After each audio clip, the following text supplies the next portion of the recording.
12 जानेवारी 1863 ज्या दिवशी स्वामीजींचा जन्म झाला त्यावेळेला बंगाल ब्रिटिशांच्या ताब्यात गेल्यास 100 वर्ष होऊन गेली होती. 1757 प्लासी ईस्ट इंडिया कंपनीला पूर्व भारताची सनद मिळाली.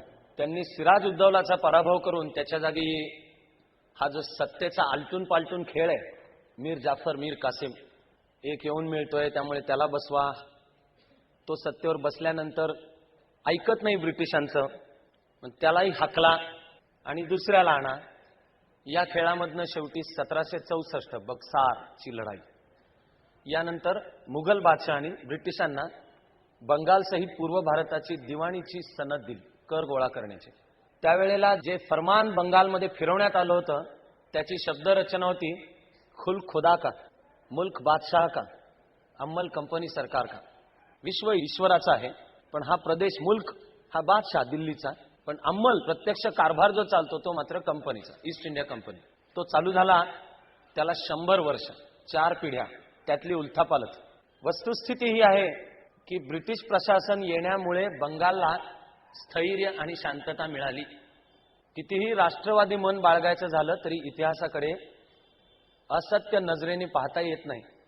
1757च्या आधीचा बंगाल हा सतत युद्ध, अस्थिरता, भ्रष्ट प्रशासन यांनी गांजलेला होता.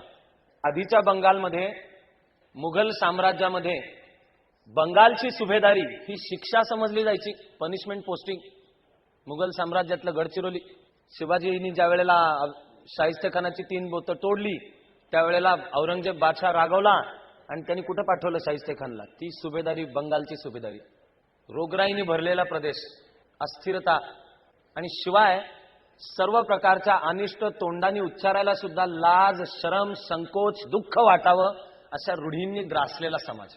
त्यावर ब्रिटिशांचं प्रशासन आलं, कायदा सुव्यवस्था आली, स्थैर्य आलं, आधुनिक शास्त्र तंत्रज्ञानाचं शिक्षण चालू झालं आणि बंगालची त्यावेळपर्यंत दबलेली जी प्रतिभा होती ती जागी झाली. अत्याधुनिक जग, औद्योगिक क्रांती नंतरचं जग याच्याशी बंगालचा संपर्क झाला. राजा राममोहन रॉय यांचा उदय आणि त्यांचं कार्य हा याचा परिणाम आहे.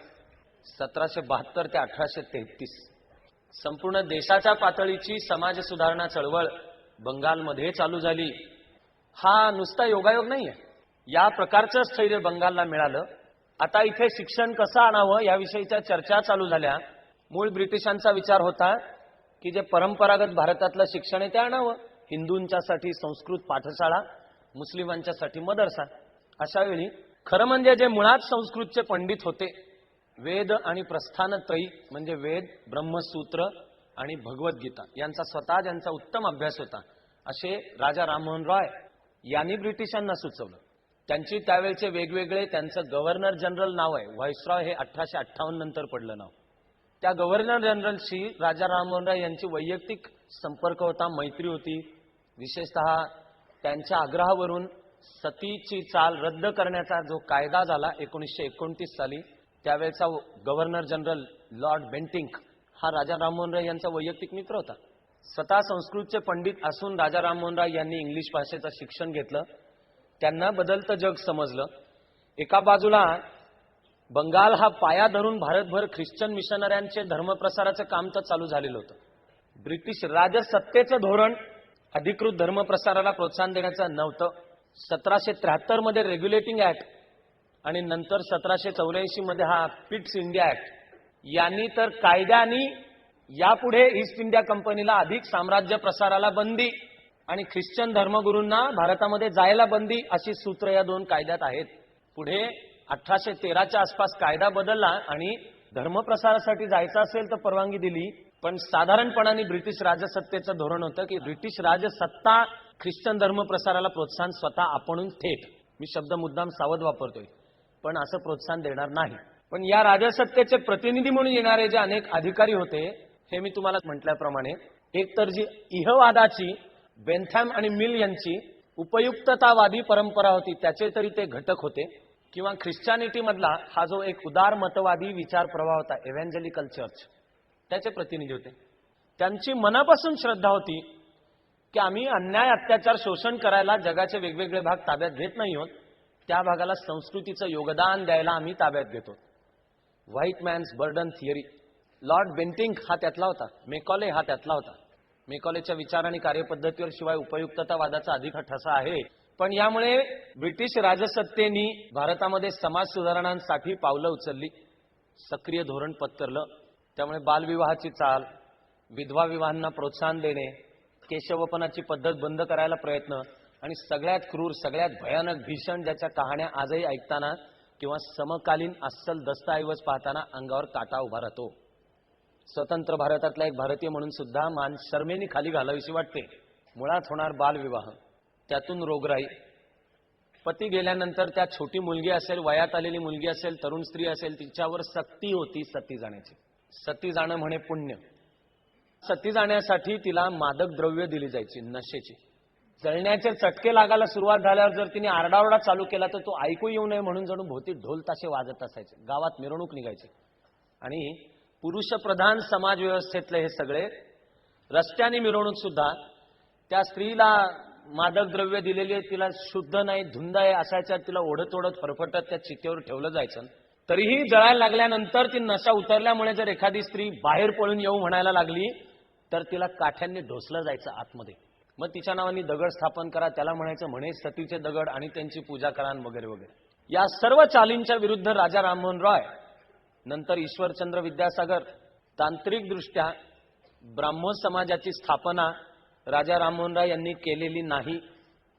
ब्राह्मो समाजाची स्थापना महर्षी देवेंद्रनाथ टागोर, ठाकूर रवींद्र बाबूंचे वडील, गुरुदेव टागोरांचे वडील, या महर्षी देवेंद्रनाथ ठाकूर यांनी केली. मग राजा राममोहन रॉय त्यात सहभागी होते. ब्राह्मो समाजाची समाज सुधारणा चळवळ म्हणजे भारतीय तत्वज्ञान आणि विचार जीवन पद्धती यातला जो मूळ आदर्श आहे तो पुन्हा आणू आणि शिरलेल्या गैर गोष्टी दूर करू. पण ते करत असताना जो ख्रिश्चन प्रभाव होता त्यातलं चांगलं स्वीकारू. त्यामुळे सामूहिक प्रार्थना, सामाजिक समता या येत असताना वेद, उपनिषद, प्रस्थानत्रय यांचा अभ्यास हे मिळून होता ब्राह्मो समाज. त्यांनी समाज सुधारणांसाठी आग्रह धरला. पुढे ईश्वरचंद्र विद्यासागर आणि बंगालमधली सर्व समाज सुधारकांची एक परंपरा. राजा राममोहन रॉय यांनी आग्रह धरला की आम्हाला अत्याधुनिक शास्त्र तंत्रज्ञानाचं शिक्षण द्या, इंग्लिश भाषेचं शिक्षण द्या. ही भाषा ही आधुनिक शास्त्र तंत्रज्ञानाची भाषा आहे. त्यातून जे निर्माण झालं होती शिक्षण पद्धती, तो काळ ब्रिटिश राज्य हे वरदान आहे असं वाटणारा काळ. पुढे स्वामीजींनी म्हणल्याप्रमाणे शिक्षण पद्धती म्हणजे काय होती, शाळा कॉलेजेसमधली. स्वामीजींनी म्हणलंय की आमचा मुलगा पहिल्या दिवशी शाळेत गेला की त्याला सांगितलं जायचं तुझा बाप मूर्ख होता. दुसऱ्या दिवशी त्याला शिकवलं जायचं तुझे आजोबा मूर्ख. तिसऱ्या दिवशी त्याला सांगितलं जायचं तुझी सगळी परंपरा, सगळे वेद, उपनिषद, पुराण सगळं भाकड कथांनी भरलेलं आहे, फेकून देते. करत करत शिक्षण म्हणजे स्वामीजींनी दिलेलं नाव आहे नरोटीची उपासना. नन्नाचा पाढा एक राष्ट्रीय आणि सामाजिक न्यूनगंड निर्माण करेल असं शिक्षण, की आम्ही म्हणजे कमीच, आम्ही म्हणजे कच्चेच, आम्ही म्हणजे मूर्खच. हे बघा, हे सगळी गुलामीन हे त्यापायी आलं, आम्ही म्हणजे मूर्तीपूजक, आयडॉल वर्शिपर्स. त्यामुळे हे सगळं बदललं पाहिजे, आपलं सगळंच चुकलेलं आणि आता पाश्चिमात्यांचं घ्यायचं ते सगळं घ्या, हे संस्कार त्या शिक्षण पद्धतीत होत होते. एक नरेंद्र दत्तही गेला शिकायला त्याच शिक्षण पद्धतीत. अशा कलकत्त्यातला जन्म. वडील होते यशस्वी वकील, रसिक, जीवनाची सर्व ऐहिक सुख आणि ती न करता पण सर्व अंगांनी आनंदपूर्वक भोगावीत असा विचार बाळगणारे. त्यांचे वडील दुर्गाबाबू यांच्या डोक्यात मात्र कुठेतरी संन्यास, साधुत्व वगैरे होतं. ते कधीतरी घरातनं पळूनच गेले होते. नंतर गेले ते गेलेच, त्यांचा काय पत्ता. दुर्गाबाबूंचं पुढे काय झालं, कुठे होते, कोणी म्हणतं काशीत होतं, कोणी म्हणते कलकत्त्यात परत आले. पण संन्यासाची ओढ हा जेनेटिक घटक होता का स्वामीजींच्या रक्तातला, ते आजोबांच्या पर्यंत जातं. वडील यशस्वी, या यशस्वी वडिलांच्या घरी कलकत्त्यामधला भद्र समाज म्हणजे सुशिक्षित मध्यम वर्ग यांचा वावर होता. ब्राह्मो समाजातले कार्यकर्ते, नेते, विचारवंत पुढारी यांचा वावर होता. आणि वाढत्या वयात अगदी लहानपणी सुद्धा नरेंद्र, ज्याचं खरं म्हणजे पाळण्यातलं ठेवलेलं नाव होतं वीरेश्वर, शंकराचं नाव म्हणून. आणि बंगाली पद्धतीने घरात प्रेमाने गोडव्याने बोलवायचं म्हणून बेले म्हटलं जायचं. दोन नावं ठेवायची, एक पाळण्यातलं वीरेश्वर, प्रत्यक्ष जे जगामध्ये अधिक प्रसिद्ध झालं ते म्हणून नरेंद्रनाथ, नरेंद्र दत्त.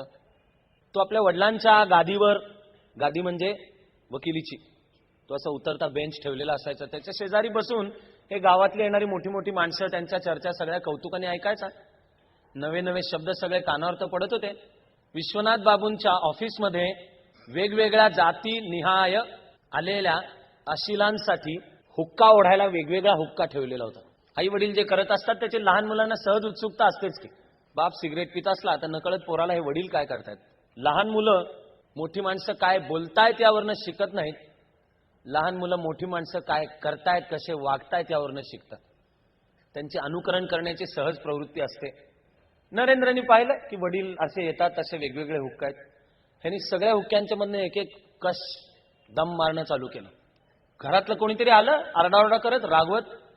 ते रागवणं दोन्ही प्रकारांचं होतं.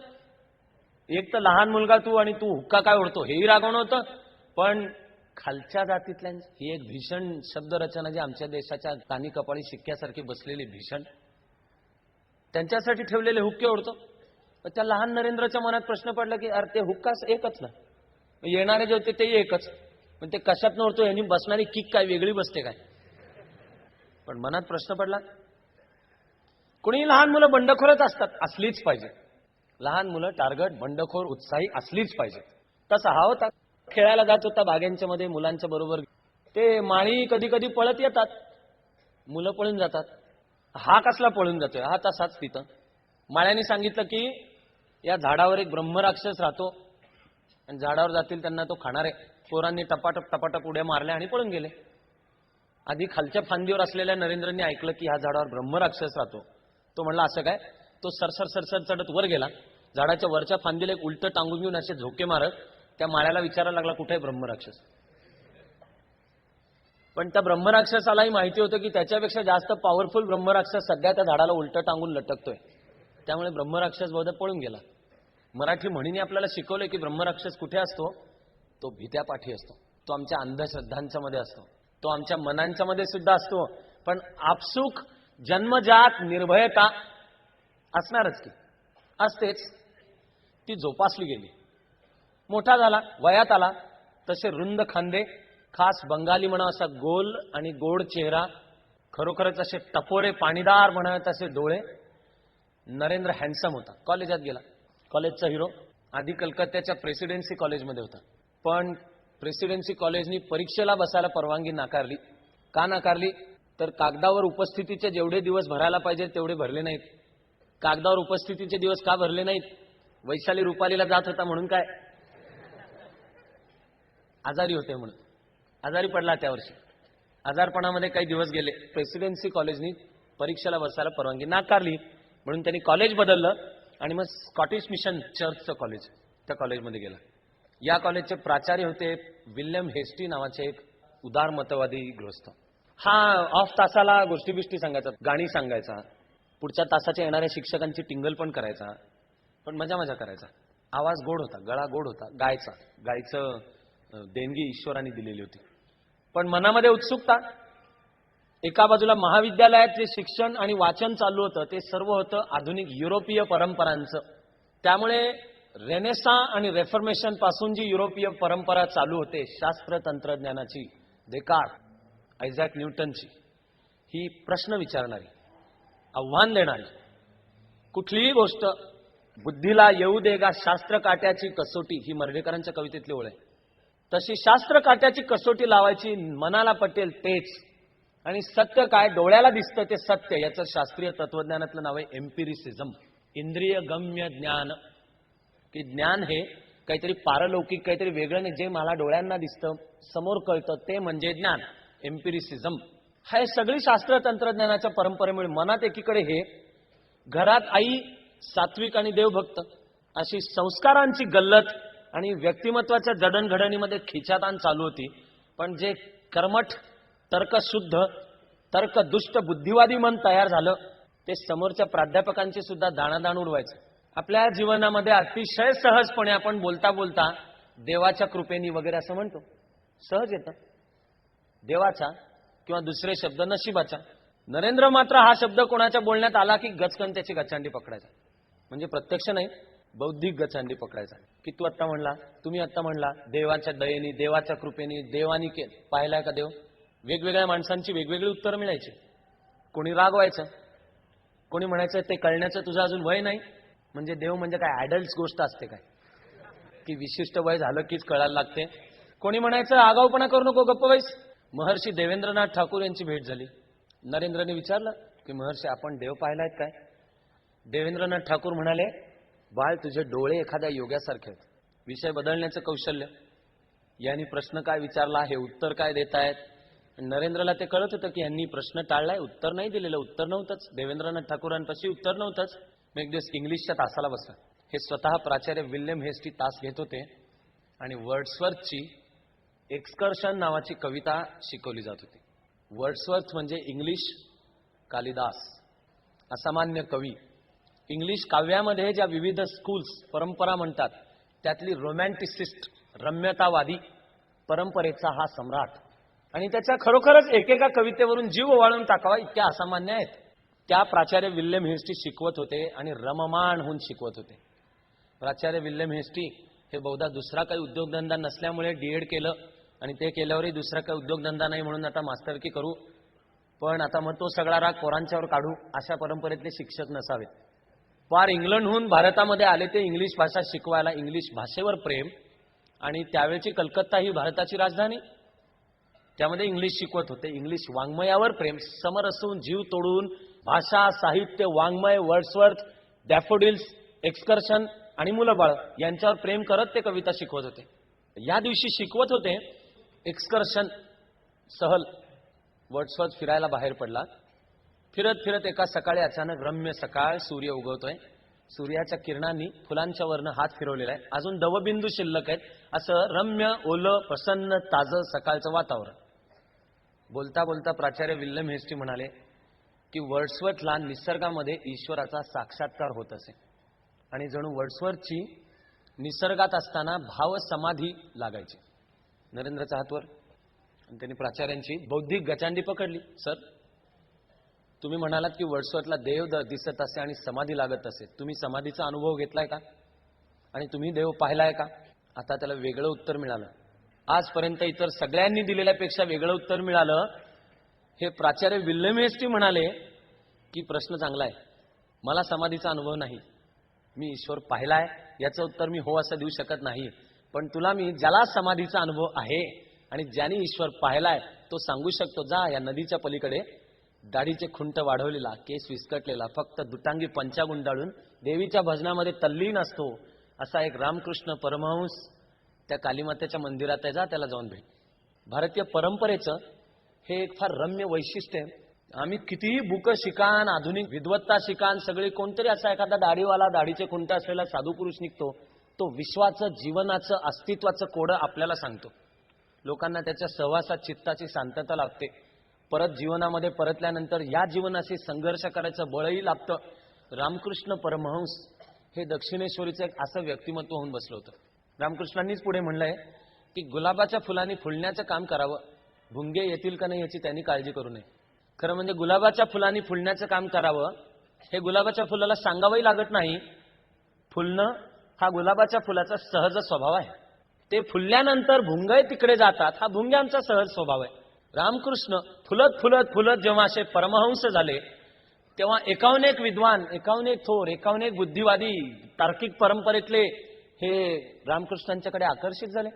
आधी असलेले ब्राह्मो समाजाचे आणि भारताला जो शाप आहे आणि बहुधा मानवतेलाही तो आहे, त्याची सखोल कारणं माणसाच्या जीवशास्त्रीय रचनेत असतील. कदाचित माणसाच्या मेंदूच्या रचनेत असतील. उजवा आणि डावा मेंदू, त्यातला डावा बौद्धिक आणि उजवा भावनिक, तो वेगवेगळे अवयव कंट्रोल करतो. पण प्रत्येक विषयाकडे बघायचे दोन दृष्टिकोन, त्यामुळे निर्माण होणारी फाटाफूट. तशी या ब्राह्मो समाजात फाटाफूट झालीच होती. केशवचंद्र सेन यांनी ब्राह्मो समाज केशवचंद्र सेन गट स्थापन केला होता. त्याचं नाव आदी ब्राह्मो समाज. केशवचंद्र सेन ब्राह्मो समाजाचा विचार मानूनही बाकी सगळं बकवास समजत असत भारतीय परंपरेतलं. हे केशवचंद्र सेन रामकृष्णांच्या सहवासात आले, बदलून गेले. म्हणायला लागले, मला ज्या प्रश्नांची उत्तरं समजत नाही त्यांची रामकृष्ण परमहंस देतील. म्हणून प्राचार्य विल्यम हेस्टी यांनी या नरेंद्रला सांगितलं की जा त्या रामकृष्णांना भेट. नरेंद्र बंडखोर होता, पण ती बंडखोरी खोटेपणा, दंभ, अहंकार यांनी भरलेली बंडखोरी नव्हती. मनात खरंच प्रश्न असेल तर जर एकदा एखाद्याने सांगितलं की उत्तराचा शोध घ्यायचा तर अमुक अमुक कर, तर ते करणारी बंडखोरी होती. म्हणून नरेंद्र गेला रामकृष्णांना भेटायला. एका संध्याकाळी जाऊन बसला त्यांच्यासमोर. जाऊन बसला म्हणजे खरं म्हणजे आरती नुकतीच संपली होती. मध्ये मंदिर मोठा असं त्याला तटबंदी आहे दक्षिणेश्वरीच्या मंदिराला, मोठा आवार आहे, त्याच्या मध्यभागी मंदिर, त्याचे कळस आणि फार छान आहेत. पण त्या मंदिरापासून दगडी एक पायवाट त्या तटबंदीच्या कोपऱ्यामध्ये रामकृष्ण परमहंसांची मठी होती छोटीशी, तिथपर्यंत जात होती. आरती संपली त्यावेळेला हा नरेंद्र गेला. मठीमध्ये खोलीत आत रामकृष्ण बसलेले होते. त्या दगडी पायवाटेवरनं चालत येताना त्यांनी नरेंद्रला पाहिलं आणि तो समोर आल्या आल्या म्हणले की अरे ये बाळ नरेंद्र, मी तुझीच वाट पाहत होतो, किती उशीर केलास रे. हात दचकलाच एकदम की मी येतोय काय कळवलेलं नव्हतं, अपॉइंटमेंट घेतलेली नव्हती, माझा आयडेंटिटी कार्ड नाही, फोटो छापलेला नाही, यांनी कुठं पाहिलेलं नाही, एकदम समोर आलेले काय म्हणतायत. ये बाळ नरेंद्र, किती उशीर केलास रे, मी तर तुझी केव्हाची वाट पाहत होतो. पण म्हणून अशा अनुभवानी लगेच मेणबत्तीसारखा विरघळून जावा असा त्याचा बुद्धिवाद लेचापेचा नव्हता. त्यांनी विचार केला कदाचित आधी भेट झाली असेल. त्यांनी विचार केला कदाचित प्राचार्य विल्यम हेस्टी यांनी कळवलेलं असेल की आमचा एक तरुण मुलगा जरा तणतणत तुमच्याकडे येईल, जरा रागू नका बरं का, त्याला समजावून घ्या. म्हणून कदाचित बुद्धिमत्ता असेल. वस्तुस्थिती ही होती की ईश्वरचंद्र विद्यासागर यांच्या घरी या घटनेच्या आधी काही काळ एक भजनाचा कार्यक्रम झाला होता. त्या कार्यक्रमाला रामकृष्ण उपस्थित होते. त्या कार्यक्रमामध्ये नरेंद्रने एक भजन सादर सुद्धा केलं होतं. पण रामकृष्ण त्याची वाट पाहत होते, डोळ्यात अश्रू नरेंद्रला पाहिल्या पाहिल्या. कलकत्त्यानी पाहिलेला एक वेडा माणूस, भारताच्या परंपरेला शोभेल असा वेडा माणूस. रामकृष्ण जन्माला आले गदाधर चट्टोपाध्याय असं नाव घेऊन. कलकत्त्यापासून जवळ कामारपुकूर म्हणून जे गाव आहे तिथे जन्म. शेतकरी आणि उपाध्यायी करणारं, मंत्र सांगणारं घराणं. हा लहानपणापासून पायावर उभारायला लागला तेव्हापासून डोळे मिटून ध्यानधारणाच करायचा. त्याचा बालविवाह झालेला होता. पत्नीचं नाव शारदा माता. वयात येईपर्यंत विवाह झाला असला तरी मुलगी तिच्या घरी राहायची, पती पत्नी एकत्र राहत नसत. त्यावेळच्या सामाजिक संकेतानुसार मुलगी 10-12 वर्षाची झाली की तिला पतीच्या घरी पाठवलं जायचं. त्या गदाधरच्या घरी शारदा मातांना पाठवलं. त्यावेळेला छोट्या गदाधरनी, एव्हाना त्याचं वय 14-15 वर्षाचं असेल, त्यांनी शारदा मातांना सांगितलं की तुला आणि मला सुद्धा काही कळत नसताना हे आपलं झालेलं लग्न आहे. तुझ्यावर हे लग्न पाळण्याचं बंधन नाही. मला काही संसार करायचा नाही, माझी रुची नाही, हे मला वैराग्य आहे, मला ध्यानधारणा तपश्चर्या करायची आहे, म्हणून तुझं आयुष्य वाया घालवायचा मला अधिकार नाही. या लग्नातून तू मुक्त आहेस, तुला तुझ्या आयुष्याची जी वाट पत्करायची असेल ती पत्कर. हा 19व्या शतकाच्या मध्याचा काळ होता. 19व्या शतकाच्या मध्याचा काळ म्हणजे जेव्हा अजून बालविवाह, विधवा विवाह न होणे, केशवपन, सती, चातुर्वर्ण, अस्पृश्यता यांचे शाप या देशाला चालू होते. तेव्हा एक 14-15 वर्षाचा गदाधर आपल्या 10-11 वर्षाच्या पत्नीला समजावून सांगतोय स्त्री मुक्ती, स्त्री शक्ती जागरण. आता काळही तो असा होता की शारदा माता काय म्हणणार आहेत की नाही, मग तू तुझ्या वाटेने जा, मी तलाक तलाक तलाक. ती शेवटी घरातल्या संस्कारातच लहानाची मोठी झालेली मुलगी ती याला म्हणली नाही, जे काही आहे ते आता तुझ्याशी गाठ बसली, आता जे काही आहे ते. भारतीय परंपरेत विवाह हे कॉन्ट्रॅक्ट नाही, हा संस्कार आहे आणि तर्काफडकी तो तोडायचाही नसतो. याचा अर्थ दोघं मिळून एकमेकाला धरून हम डुबेंगे तो सनम तुमको भी लेके डुबेंगे असं म्हणून दोघं मिळून एकमेकाचं वाटोळं करतायत तरी ते एकत्र राहिलेच पाहिजेत असंही बाळगण्याचं कारण नाही. पण मोलाचा मुद्दा हा आहे की हा विवाह हा संस्कार आहे. हे दोन आत्मे, दोन घराणी, दोन परंपरा यांचं समतेच्या नात्याने एकत्र येणं आहे. शारदा माता म्हणाल्या की नाही मला तुझ्याच बरोबर संसार करायचा. यांचा ध्यानधारणेचा, योगाचा संसार चालू झाला. रामकृष्णांनी सर्व मार्गांनी तपस्या करून निर्वाणाचं पद गाठलं होतं. वैदिक, अवैदिक, बौद्ध, जैन. रामकृष्णांनी इस्लामचा स्वीकार करून इस्लामच्या मार्गाने सुद्धा तपश्चर्या केली होती. रामकृष्णांनी प्रत्यक्ष धर्मांतर करून इस्लाम स्वीकारला. इस्लामचा त्यांचा गुरु हा एक सुफी संत होता आणि गमतीची गोष्ट ही आहे की त्याचं नाव होतं गोविंदराय. भारताच्या परंपरेचं मी म्हणेन की हे लोभस आणि आकर्षक असं वैशिष्ट्य आहे. इस्लामचा सुफी विचार म्हणजे वेदांत आहे. ईश्वर निर्गुण निराकार आहे आणि तो आपल्यामधून सुद्धा व्यक्त होतो आणि या प्रकारची तपश्चर्या करून त्या निर्गुण निराकार ईश्वरापर्यंत जाता येतं. हा इस्लामचा सुफी विचार. भारतीय परंपरेचं लोभस वैशिष्ट्य हे आहे की भारताने निर्गुण निराकाराच्या उपासनेचा विचार स्वीकारला, आक्रमकांना नाही स्वीकारलं. इस्लामचं नाव घेऊन जे आक्रमक आले त्यांना नाही स्वीकारलं. रामकृष्णांनी गोविंदरायकडनं रीतसर इस्लाम स्वीकारून इस्लामची ही साधना केली आणि निर्वाणाचं टोक गाठलं. शाक्त किंवा तांत्रिक माध्यमातून सुद्धा त्यांनी साधना केली. ते त्यांना मार्गदर्शन करणारी त्यांची गुरु होते, भैरवी ब्राह्मणी असं त्याचं नाव. त्या मार्गाने सुद्धा रामकृष्णांनी साधना केली आणि ईश्वर एक आहे याचा प्रत्यक्ष साक्षात्कारित असा एक अर्धशिक्षित जवळजवळ निरक्षर माणूस दक्षिणेश्वरीच्या कालीमातेच्या मंदिरात पुजारी बनला. गुलाबाचं फुल फुललं, त्याचा सुगंध पसरू लागला. दूर दूरहून माणसं यायला लागली. ती केशवचंद्र सेन यांच्यापासून ते सामान्यातल्या सामान्य माणसांपर्यंत होती. आमच्या भारतीय मनाचं हे ओढ लावणारं वैशिष्ट्य आहे की आम्हाला असा साधू पुरुष दिसला की आम्ही लोटांगण घालतो. विशेषतः भगवे कपडे दिसले की तर आपण मागचा पुढचा काही विचार करत नाही. पण भारतीय मनामध्ये भगवे कपडे हे संन्यासाचं लक्षण आहे. संन्यास म्हणजे ज्यांनी सर्व कामनांचा त्याग केलेला आहे, ज्याच्या डिझायर्स, इच्छा सर्व संपलेल्या आहेत आणि त्या त्यांनी कृत्रिमपणे संपवलेल्या नाही आहेत, त्या लादलेल्या नाही आहेत. त्यांनी भारतीय परंपरेमध्ये याचं अतिशय सुरेख वर्णन आहे. ते वर्णन काय आहे? पिकलेलं फळ ज्या सहजपणे गळून पडतं, तशा जेव्हा काम, क्रोध, लोभ, मोह, मद, मत्सर गळून पडतील तेव्हा संन्यास घ्यायचा. यद हरेव विरजेत तद हरेव प्रव्रजेत. म्हणजे जेव्हा विरक्ती येईल ती खरी विरक्ती. ती तूर्त मी एका मुलीला रुमाल दिला आणि ती नाही म्हटली किंवा तिने मुस्काडीत मारला त्यामुळे येणारी विरक्ती, याला स्मशान वैराग्य म्हणते. पण हे मानवी जीवन धर्म, अर्थ, काम, मोक्ष सर्व अंगांनी खुलेपणाने पाहिलं, जीवनाचेही भोग घेतले, पण कळलं की ते नाही सत्य जीवनाचं अंतिम. आता त्यांची ओढ नाही राहिली, सहजपणे ते गळून पडलं. असा जो कामना विरहित तो म्हणजे संन्यासी. भगवे कपडे हे त्याचं फक्त बाह्य रूप आहे. माणसाला असलेला जो शाप आहे तो आम्हालाही आहे, त्यामुळे अनेकदा बाह्य रूप राहतं आणि आशय हरवला जातो. भारतीय मनावर संस्कार आहे, भगवा कपडे पाहिले की साष्टांग दंडवत घालायचा. आमचं दुर्दैव आहे की 100 बहुधा 99 भगव्या कपड्यातले लेखाचे चोर आणि हरामखोरच निघतात. ते लुटतात, गुंडगिरी, गुन्हेगारी करायची आणि त्याच्यातनं वाचण्याकरता म्हणून काशीला जायचं आणि चिलीम फुंकायची. लय मजा येते, नाही काय प्रॉब्लेम नाही. हरिद्वारला गंगेच्या काठावर बसायचं. दम मारो दम म्हणजे धर्म.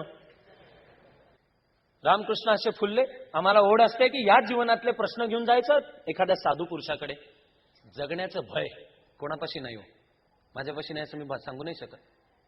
हे काय आहे यार बाबा, हे जीवन मी जन्माला आलो, हे जीवन काय कळेनासं होतं. भवसागर हा दुस्तर मोठा, त्यातून जाण्या पैल तिरा, खटपट करीतो गोते खातो, निराश होईनी जाय पुरा. ही सर्वांची स्थिती होते. शेवटी हे जन्माला येणं म्हणजे काय आहे? मी सकाळी उठल्यानंतर दात घासतो, मला धावत पळत कुठेतरी जायचं असतं, लोकल गाठायचे असते, माझे सगळे हे काम, क्रोध, लोभ, मोह, घरी येतो, यश अपयश, सुख दुःख, आशा निराशा, चढ उतार, ह्या सगळ्यांना काय अर्थ आहे का? कळेनासं होतं. ते मी SSC ला बसलो आणि पास होईन का नाही किंवा बोर्डात येईल का नाही इथपासून ते मला नोकरी कोणती मिळेल, IAS ला बसलोय, MPSC च्या परीक्षा यावर्षी अनाऊन्स होतील का, देवा देवा MPSC च्या परीक्षा अनाऊन्स होऊ देत. भव भय असा एक फार महान शब्द आहे. जीवनातल्या सर्व जगातल्या तत्वज्ञानांचा आणि धर्मांचा जन्म या भवभयाचं उत्तर देण्यासाठी झालेला आहे. अस्तित्वाचं कोडं सोडवण्यासाठी झालेला आहे. गच्च अंधाऱ्या रात्री कुठल्याही गच्चीवर जाऊन उभे राहा शांत. हा आकाशाचा असा उपडा घुमट जो आपल्या डोक्यावर ठेवलेला असतो तो पाहताना कुणाही संवेदनशील मनाला प्रश्न पडेल की हे काय आहे, हे सगळं विश्व आहे. आपण उभे होत या पृथ्वीवर. त्या क्षणाला पृथ्वी सेकंदाला 1600 मैल एवढ्या वेगाने अवकाशातून प्रवास करते. ती स्वतःभोवती फिरते. ते मी जिथे उभा आहे त्यातली एकही गोष्ट स्थिर नाही. हे विश्व माणसाने दुर्बिणीने जिथपर्यंत पाहिलेलं आहे ते अंतर आहे 1200 बिलियन प्रकाश वर्ष. प्रकाश एका सेकंदामध्ये 1,86,000 मैल जातो.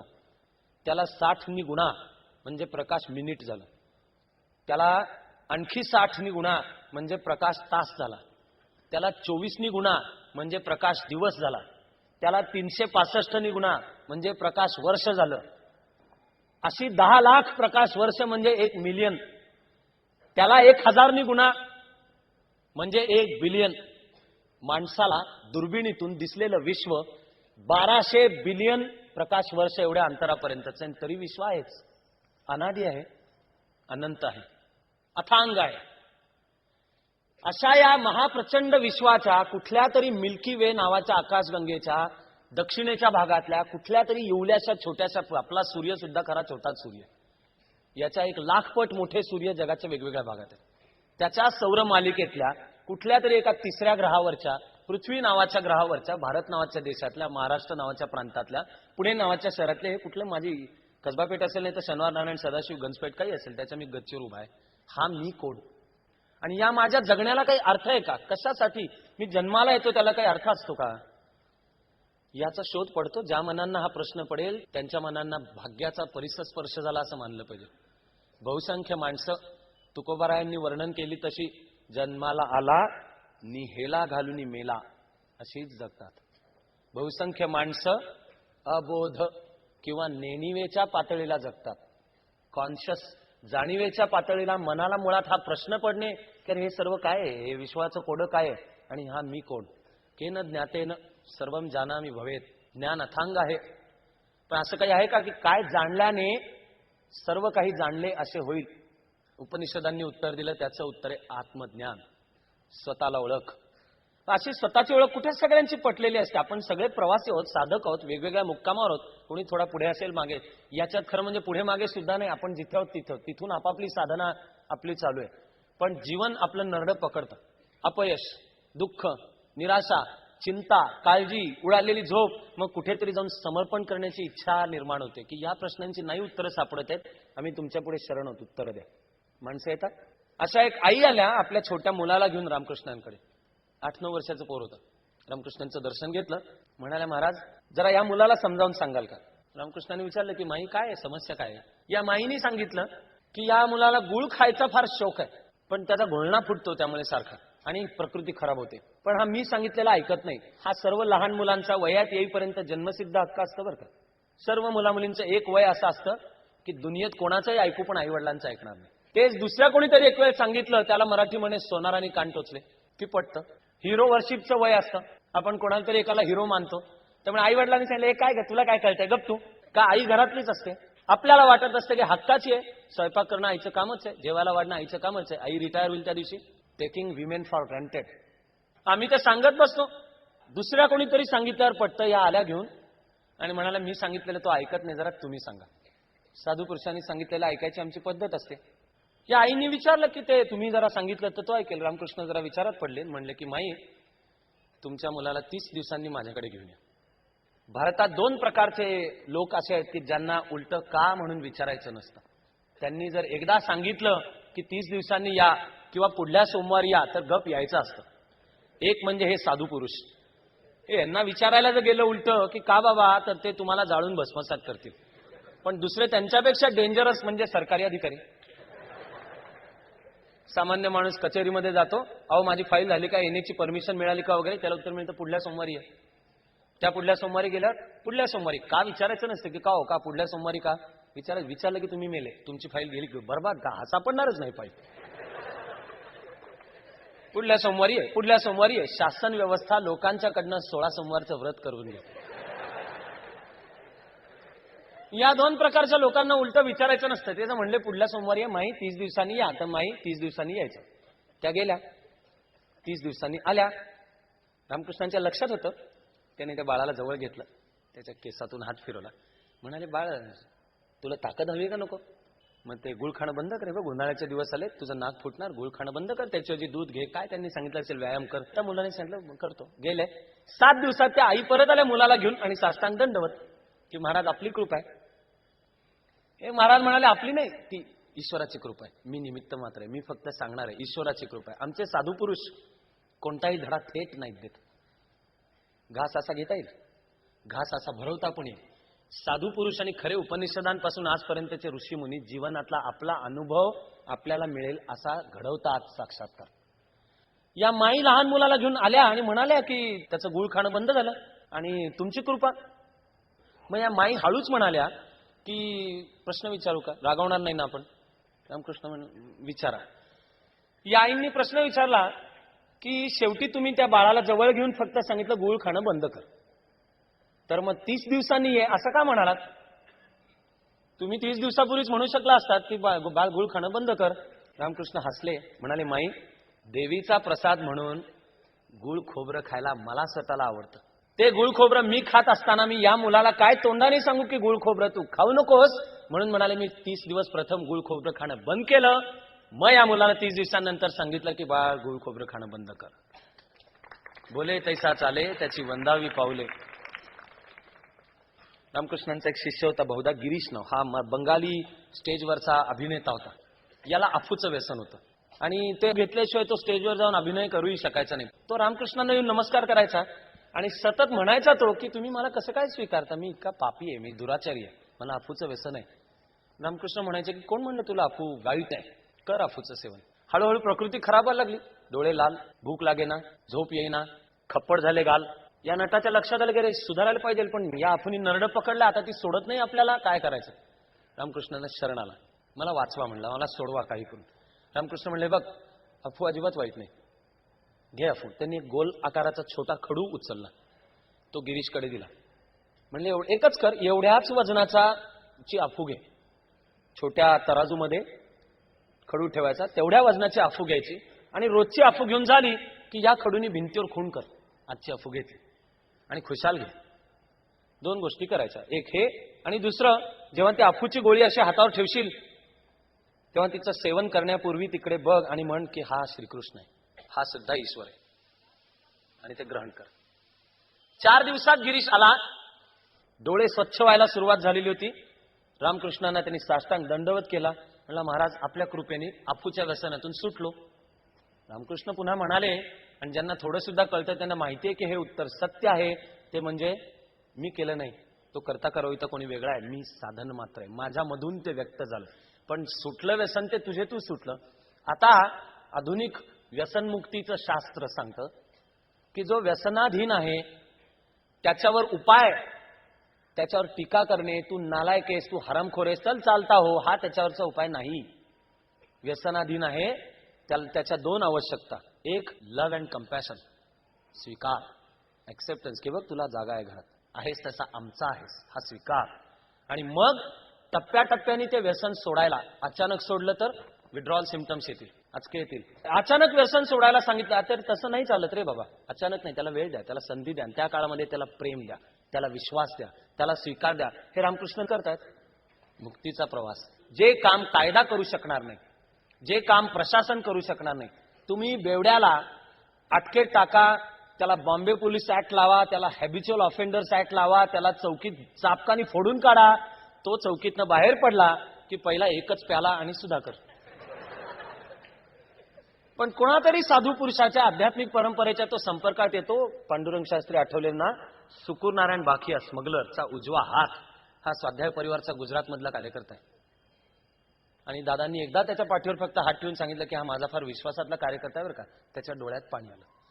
ज्यांनी आधी खून केले, ज्यांनी आधी गुन्हे केले, त्याच्यातला माणूस, त्याला मी म्हणतोय त्याच्यातला ईश्वर जागा करण्याची अध्यात्माची खरी ताकद. गिरीशचं व्यसन सुटलं. त्या रामकृष्णांना जाऊन नरेंद्र भेटला आणि त्यांच्या समोर बसून प्रश्न विचारतोय, तुम्ही देव पाहिला का? आजपर्यंत मिळाल्यापेक्षा वेगळं उत्तर आता मिळालं.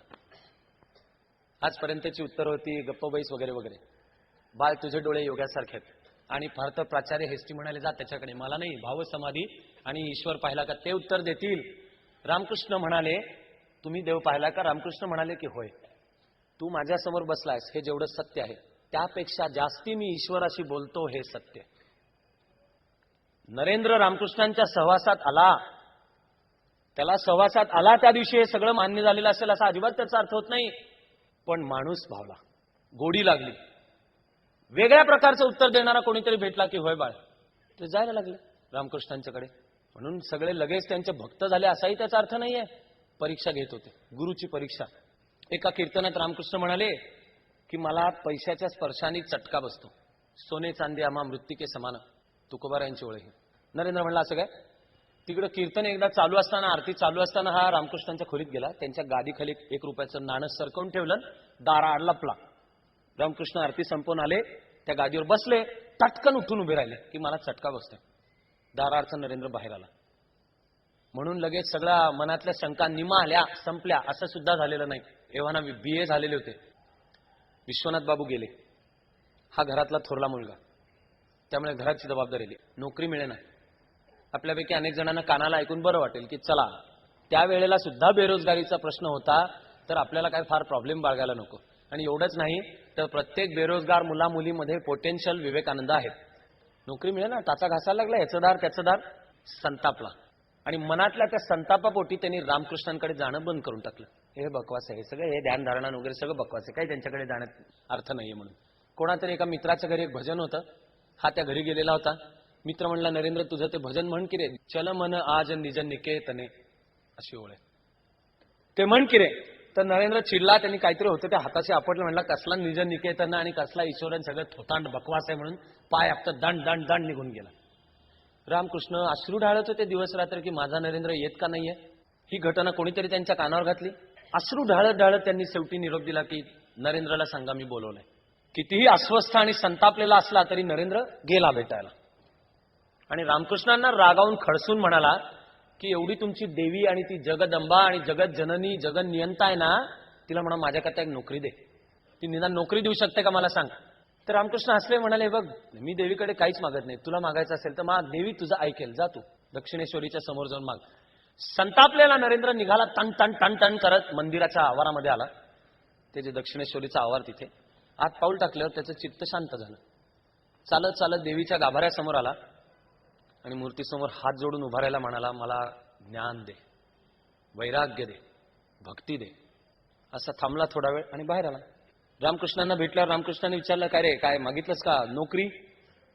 मग नरेंद्रच्या डोक्यात प्रकाश पडला की आपण मागायला काय गेलो आणि मागून काय बसलो.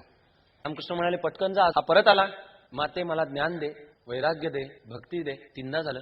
रामकृष्ण म्हणाले तू काळजी करू नको, हे असलं मागण्यासाठी तुझा जन्म नाहीच आहे, जा, हा ईश्वर तुझ्या करताची सर्व व्यवस्था करेल. लगेच ईश्वराने सर्व व्यवस्था केल्या असा सुद्धा अर्थ नाही. रामकृष्णांच्या निर्वाणानंतर दिशा सापडत नव्हती. 2 वेळच्या खाण्याची सुद्धा भ्रांत होती. अनेकदा नरेंद्र घरी जायचा आणि आईला सांगायचं की मित्राकडे आज माझं खाणं झालंय, कारण घरामध्ये शिल्लक एकच भाकरी असायचं आणि ही धाकटी भावंड यांना सांभाळायचंय.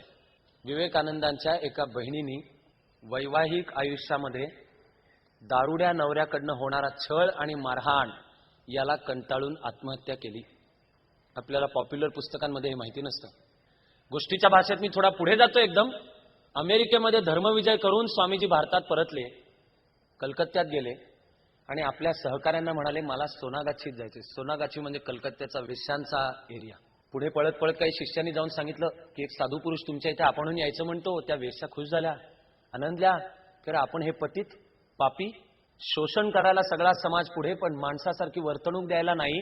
त्या खुश झाल्या. त्यांनी स्वामीजींच्या स्वागताची तयारी केली. स्वामीजी तिथे पोचले आणि जी पहिली स्त्री समोर आली, पाया पडून ढसढसा रडत स्वामीजींच्या तोंडचं वाक्य आहे, माते मला क्षमा कर. आणि मला प्रश्न पडत राहतो की स्वामीजी का म्हणले असतील माते मला क्षमा कर. कारण बहुधा त्यांना माहिती असेल की आपल्या बहिणीला तिने जर आत्महत्या करायची नाही आणि तरीही नवऱ्याचं शोषण ऐकून घ्यायचं नाही असं ठरवलं असतं तर संस्कृतीने एकच रस्ता शिल्लक ठेवलेला होता, तो हा रस्ता होता. ही काली मातेचीच रूप आहेत. एक शिष्य होता, बहुधा प्रताप नाव त्याचं. संध्याकाळच्या आरतीच्या वेळी दक्षिणेश्वरीच्या त्या मंदिराकडून मठीकडे जाणारी जी दगडी पायवाट होती त्यावर उभं राहून तो त्या प्रतापशी वाद घालत होता.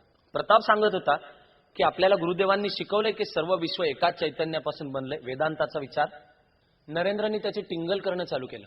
काय येडाय काय म्हटलं, कसला वेदांताचा विचार, ते रस्त्यावरनं चाललेलं गाढव आणि तू याच्यातलं चैतन्य एक असेल, माझ्यातलं नाही म्हटलं. खो खो खो खो खो खो हसत होता. रामकृष्ण आरती संपन्न येत होते. त्यांनी पाहिलं की काय रे नरेंद्र काय चाललंय. नरेंद्रने खो खो खो खो खिदळून हसत सांगितलं की हा प्रताप म्हणतो असं असं. रामकृष्ण त्याला म्हणले चल माझ्याबरोबर. पुढला प्रसंग स्वामीजींनी स्वतःच्या शब्दात सांगून ठेवलाय. म्हणाले मला रामकृष्णांनी खोलीमध्ये आतमध्ये नेलं आणि माझ्या कपाळाला साथ लावला. माझ्या भोवतीचं विश्व गरगर गरगर गरगर फिरायला लागलं. मी ओरडलो सुद्धा की अहो तुम्ही मला हे काय करताय. पण हे ओरडेपर्यंत ह्या ज्या सर्व वेगवेगळ्या वाटणाऱ्या वस्तू त्या एकमेकात मिसळल्या आणि आहे विश्व गतिमान आहे, ते एकच आहे याचा रामकृष्णांनी मला साक्षात्कार घडवला. म्हणजे असा काही काळ गेला, किती गेला मला लक्षात आलं नाही. कान उष्ण झालेले होते, उष्ण ऊर्जा माझ्यामध्ये शिरते असं वाटत होतं. हळूहळू हळू पुन्हा ती गती कमी होऊ लागली. गती जशी कमी होऊ लागली तशा वस्तू एकमेकापासून वेगवेगळ्या आणि मी भानावर आलो. मग रामकृष्ण म्हणाले की तुला अद्वैताचा साक्षात्कार हवा होता ना, दिला एकदा. मी आता तुझ्या भोवती मायेचं आवरण घालणार आहे, कारण मला तुझ्याकडनं या देशात काही जागरण घडवायचंय, काही काम घडवून आणायचंय तुझ्या. नव्या वैभवाचीच स्वप्ने सजावी, नव्या वैभवाचीच स्वप्ने सजावी. मनी हास्य लेऊन मुक्ती जगावी. मनी हास्य लेऊन मुक्ती जगावी. हवी फक्त उन्मुक्त निर्माण शक्ती. हवी फक्त उन्मुक्त निर्माण शक्ती. नवी ध्येय आसक्त प्रल्हाद भक्ती. नवी ध्येय आसक्त प्रल्हाद भक्ती. हवी फक्त उन्मुक्त निर्माण शक्ती. हवी फक्त उन्मुक्त निर्माण शक्ती. नवी ध्येय आसक्त प्रल्हाद भक्ती. नवी ध्येय आसक्त प्रल्हाद भक्ती. अहंता गळावी अभंगास म्हणता. अहंता गळावी अभंगास म्हणता. तपस्येत तल्लीन आतून होता. तपस्येत तल्लीन आतून होता. प्रतिभे समस्तीत आकार यावे. प्रतिभे समस्तीत आकार यावे. पुरी उत्तमाचेच ओंकार गावे. पुरी उत्तमाचेच ओंकार गावे. हवी फक्त उन्मुक्त निर्माण शक्ती. हवी फक्त उन्मुक्त निर्माण शक्ती. नवी ध्येय आसक्त प्रल्हाद भक्ती. नवी ध्येय आसक्त प्रल्हाद भक्ती. जरी एक अश्रू पुसायास आला. जरी एक अश्रू पुसायास आला. तरी जन्म काहीच कामास आला. तरी जन्म काहीच कामास आला. जरी अश्रू विस्फोट होऊन सजला. जरी अश्रु विस्फोट होऊन सजला. तरी मुक्त ज्वालामुखी जन्म झाला. तरी मुक्त ज्वालामुखी जन्म झाला. हवी फक्त उन्मुक्त निर्माण शक्ती. हवी फक्त उन्मुक्त निर्माण शक्ती. नवी ध्येय आसक्त प्रल्हाद भक्ती. नवी ध्येय आसक्त प्रल्हाद भक्ती. नवी ध्येय आसक्त प्रल्हाद भक्ती. नवी ध्येय आसक्त प्रल्हाद भक्ती. नवी ध्येय आसक्त प्रल्हाद भक्ती. नवी ध्येय आसक्त प्रल्हाद भक्ती.